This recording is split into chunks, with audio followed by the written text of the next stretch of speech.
nabigeena salawaatu rabbi wa salaamu alayhi waxa uu leeyahay 6 arrimood naftiina ii damaana qaada ama iiga damaana qaada jannadana idin damaana qaadaya yani 6 arrimood ruuxa xaqiijiya jannadu waa garantii damaana weey inuu jannada galayo wuxuu nabigu yiri sallallahu alayhi wasallam 6 arrimood mideeda koobaad markaad sheekaynaysaan run sheega qodobka labaadna haddaad ballan gashaan ballanta ilaaliya qodobka saddexaadna ammaanada guta qodobka afraadna nabigu wuxuu yiri sallallahu alayhi wasallam xubinkiina taranka ilaaliya qodobka shanaadna nabigu wuxuu yiri sallallahu alayhi wasallam indhaha xaaraanta ka laaba qodobka lixaadna nabigu wuxuu yiri sallallahu alayhi wasallam gacmihiina celiya oo wixii ilaahay xarimay ka celiya 6 qodob ruuxii xaqiijiya nabi maxamed wuxuu leeyahay jannada ana u damaana qaaday salawaatu rabbi wa salaamu alayhi xaqiijintoodii baa marka waxay tahay marbatul faras meeshana muhiim ah waxa la ballan qaaday waa waxaan wada raadinaynay waa jannada rabbi tabaaraka wa taala waa wixii cid walba ay ku taamaysay cid walbana ay higsanayso inay gaadho ilaahay jannadiisa iyo ridhiisa iyo naxariistiisa tani marka asbaabta lagu helo qaar ka mid ah qodobka koobaad oo nabigu leeyahay sallallahu alayhi wasallam markaad hadlaysaan run sheega xadiis kale oo Abdullah ibn Mas'ud laga warinayo Bukhari iyo Muslim ay soo saareen ayaa nabigu wuxuu leeyahay sallallahu alayhi wasallam runtu ruuxa wanaagay ku hanuunisaa radaad run low tahay runtu waxay ku jiidaysaa wanaag iyo birri iyo wax wanaagsan waxa wanaagsanna wuxuu ku jiidayaa Allah jannadiisa ruuxu inuu run sheegayo runtana ku dadaalayo ka zuuli maayo ilaa ilaahay agtiisa looga qoro kii runta badnaa siddiiq saastaradeed runtu waa waxyaalaha jannada waajibiyay ka mid qodobka labaad ee nabigu tilmaamay salawaatu rabbi wa salaamu alayhi waxa weeye ballan haddaad qaado ballanta oofi heshiis haddaad gashay heshiiska ilaali yaboo haddaad samayso dadka yaboo ha u fuli ha ka bixin maxaa yeelay diinteenna islaamka waxyaalaha ay kaga gedisan tahay mabaadi' fara badan oo kale waxaa ka mid ah cahdigu iyo ballanta la galayaay iyo ballanta aad qaadaysaay waa miithaaq waa wax ilaahay agtiisa aad uga culus waa inaad marka ilaaliso ballanta ama la gal muslim la gal ama gaal la gal waa inaad ballanta ilaaliso rabbigeen tabaaraka wa tacaala mu'miniintu sida ku sifeeyay jannada iska leh aayado fara badan oo quraanka ka mid والذين هم لأماناتهم وعهدهم راعون أمانتهم وإلاليان بل أنت أي قلان ودوران وإلاليان بربي تبارك وتعالى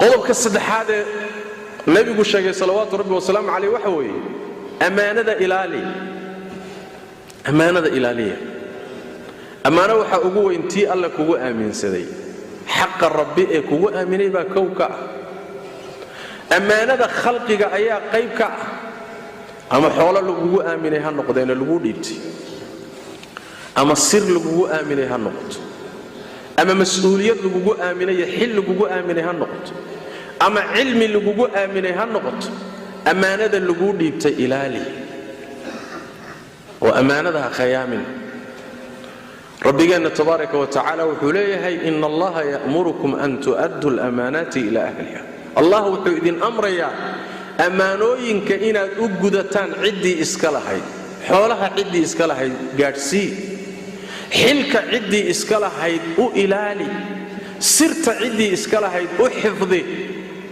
ammaanada ciddii iska lahayd gaadhsii, cidda ku khayaantayna ha khayaamin, lianna diintani waa diinu lamaana ee diinu lkhayaama maaha.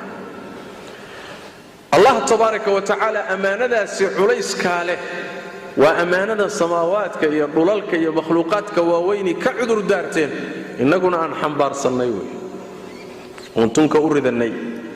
xisaabta badanna meeshay ka imaan doontaa aakhira halkaas wey. qodobka afraad ee nebigu yidhi salawaatu rabbi wasalaamu calayh waxa weye jannaad ku helaysaan xubinkiinna taranka ilaaliya, xubinkiinna taranka ilaaliya, oo zinada ka ilaaliya, oo faaxishada ka ilaaliya, oo xadgudubka ka ilaaliya, oo dhowrsoonnida iyo nikaaxa xalaasha ah shahwadiinna ku guto ku ilaaliya. qur-aanka kariimka meelo badan baa rabbi tabaaraka wa tacaala isagana macnaha ku tilmaamay oo inugu amray rabbi tabaaraka wa tacaala inaan xubinkaa ilaalinno. sifaadka ahluliimaanka jannada iskalena rabbi waa ku sheegay tabaaraka wa tacaala.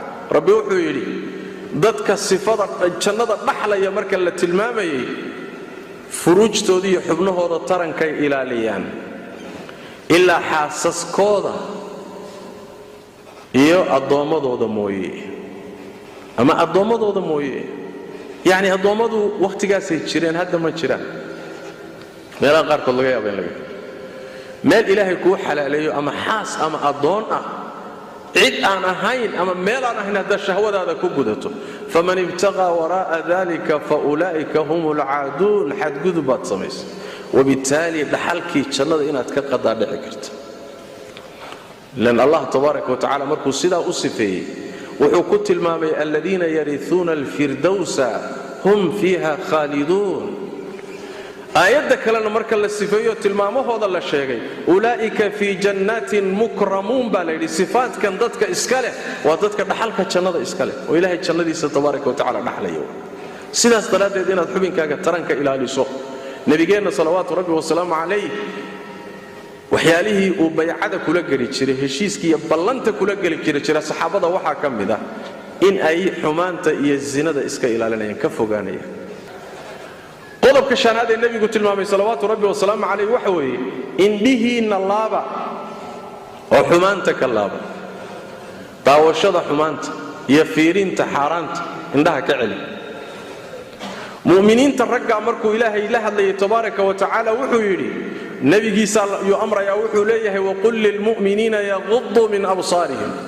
mu'miniinta raggaa waxaad ku tidhaahdaa nebi maxamedow indhahooda ha laabeen. dumarkana sidoo kalea lagu yidhi waqul lilmu'minaati yaqdudna min absaarihin. dumarka mu'minaadka ana waxaad u sheegtaa indhaha ha laabeen, xaaraanta ha ka laabeen. labadaba waxaa laga dambaysiiyey farjigana ha xifdiya. maxaa laga qaadanayaa bay dhahaan culimmadu? ishu ilaalinteedu waa xubinka ilaalintiisa way. isha ood fasaxdood faraha ka qaadana waa xubinkii oo khatar galay way. lanna ishu waa sahanka ugu horeeya ee faaxishada sahmiya wey. waxayna ishu soo sahminin ma dhaco. ishaa marka hore sahan tegi, hawshii bay soo sahmin, kadibna markay soo sahmiso xidhiirku meeshaasuu ka bilaabanaya. wadahadal baa bilaabanaya, muusood baa bilaabanaya, ballan baa ku xigaysa, xumaantii baa dhacaysa. yaa iridda furay, ishaa furtay. saas daraaddeed ruuxa ishiisa ka adag zina waa ka fogtay. qodobka ugu dambeeya nebigu tilmaamay salawaatu rabbi wasalaamu calayh xadiidka ku yimid ee jannada lagu heli kara waxa weeyaan kufuu aydiyakum, gacmihiinna celiya. gacmaha celiya. maxaan ka celinaa? gacmahana xaaraanta ka celiya. taamashada dumarka ajnabiga ka celiya. lanna dumarka iyo ragga ajaanibta kala ah jidhkoodu markuu isgaadho oy istaabtaan waa zino. saasuu nebigu ku sheegay salawaatu rabbi wasalam xadiidku fi saxiixi muslim. bal nebigu wuxuu yidhi salawaatu rabbi wasalaamu calayh ruuxu inuu haweenay ajnabiya jidhkeeda taabto waxaa u dhaanta mudac inta maskaxda laga geliyo in la duleeliyo. maskaxda in mudac lagaa geliyo oo lagu duleeliyo maskaxda ayaa kuu dhaanta haweenay ajnabiya inaad jidhkeeda taabato. gacantaada ka ilaali gacantaada waxaad ka ilaalisaa dadka mu'miniinta inaad dib ugu geysato lianna nabigeenna wuxuu yidhi sal alla alay wasalam almuslimu man salima almuslimuuna min lisaanihi wa yadihi muslim waxaa la yidhaahdaa ruuxa gacantiisa ay ka nabadgalaan iyo carabkiisaba dadka muslimiintii gacantaada ha laga nabadgalo oo adinkaaga ha laga nabadgalo oo afkaaga ha laga nabadgalo haddaad janno rabbi doonayso tabaaraka wa tacaala khisaashaasi lixda ah ciddii xaqiijisa nabigeenna wuxuu leeyahay salawaatu rabbi wasalaamu calayh oo ahluliimaanka ka mida jannaan u damaana qaadaya buu rasuulku leeyahay salawaatu rabbi wasalaamu calayh allah waxaan weydiisanaynaa biasmaa'i alxusnaa wa sifaatihi alculaa inuu noogu kaalmeeyo kuwa iyo kuwo kaleetaba xaqiijintooda